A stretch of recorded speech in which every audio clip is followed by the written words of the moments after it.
अस्सलामु अलैकुम वरहमतुल्लाहि वबरकातुहू। बिस्मिल्लाहिर्रहमानिर्रहीम। सल्लल्लाहु ताला अला मुहम्मद सल्लल्लाहु अलैहि वसल्लम। खुश आमदीद। आज का मेरा मौजू है माँ के मुतल्लिक। माँ की शान क्या है और किस तरह आका सल्लल्लाहु अलैहि वसल्लम ने माँ के कदमों के नीचे जन्नत रखी है। मैं आपको बता दूं कि माँ की दुआ सबसे पहले अल्लाह ताला तक पहुँचती है।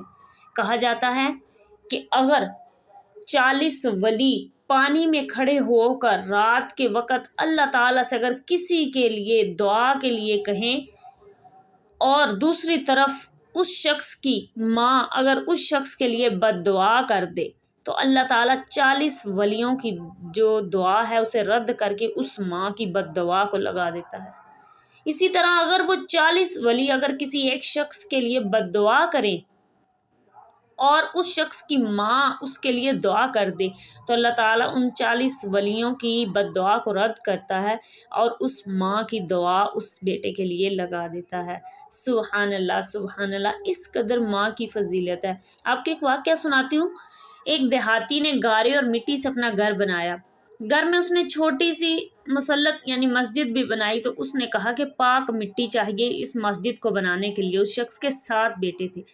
उसने तामीर शुरू करने से पहले अपने बेटों को बुलाकर कहा कि बेटा जाओ और इस मस्जिद को बनाने के लिए जन्नत की मिट्टी लेकर आओ। बेटे परेशान हो गए कि जन्नत की मिट्टी कहाँ से मिलेगी, लेकिन बाप का हुक्म था इसलिए 6 बेटे ढूंढने के लिए निकल गए। लेकिन जो छोटा बेटा था सबसे छोटा वो घर में ही रहा। बाकी 6 बेटे सारा दिन खाली हाथ घर में लौट आए। सारा दिन घूमकर खाली हाथ लौट आए और बहुत परेशान। लेकिन जब देखते हैं कि छोटा भाई जो घर में था उसके पास एक बोरी और उसमें जो मिट्टी है वो चमक रही है और उसने कहा कि भाइयों ये है जन्नत की मिट्टी।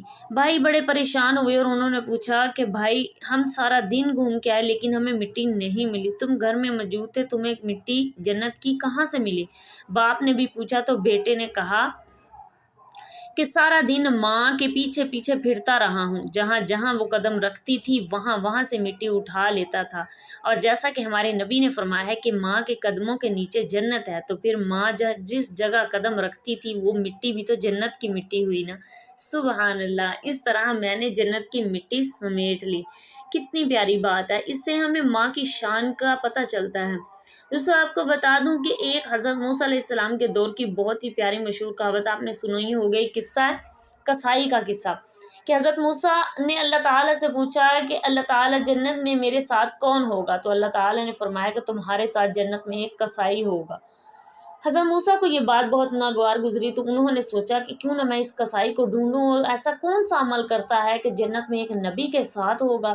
ढूंढते हुए वो उस शख्स के पास पहुंचे और क्या देखते हैं कि वो कसाई गोश्त बनाता और लोगों को देता फरोख्त करता, लेकिन एक गोश्त का बहुत ही प्यारा टुकड़ा अलहदा करके रख लेता और जब शाम को दुकान बंद करता तो वो गोश्त का टुकड़ा अपने साथ कपड़े में लपेट कर घर ले जाता।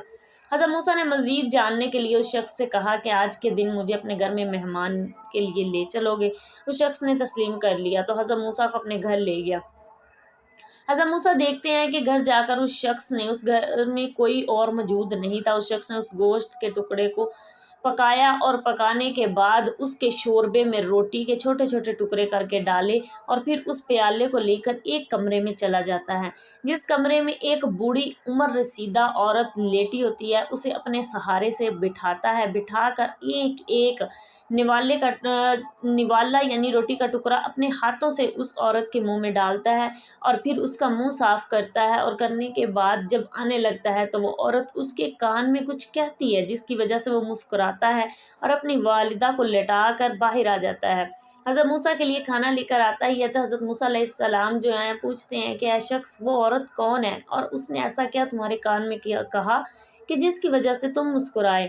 उस शख्स ने कहा कि ए अजनबी भाई, वो मेरी वालिदा हैं और मेरे घर में और कोई नहीं जो उनकी देखभाल करे, इसलिए मैं जब शाम को घर आता हूँ तो सबसे पहले उनके काम करता हूँ, उनको खाना खिलाता हूँ और मेरी वालिदा मुझसे खुश होकर मेरे कान में कहती हैं, मुझे दुआ देती हैं कि अल्लाह ताला जन्नत में तुझे हज़रत मूसा अलैहिस्सलाम के साथ रखे।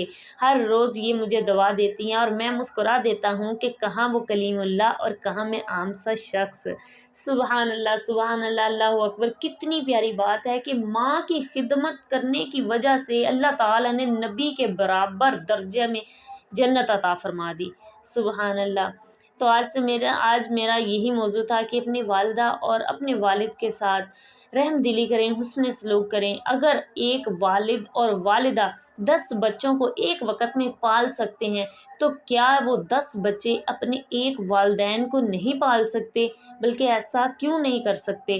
تو پلیز آج کا میرا موضوع جتنا ہو سکتا ہے اسے شیئر کریں تاکہ وہ لوگ جنہوں نے اپنے والدین کو اپنے گھروں سے بے دخل کر دیا ہے ان تک یہ پیغام پہنچ سکے. بہت شکریہ. اللہ حافظ.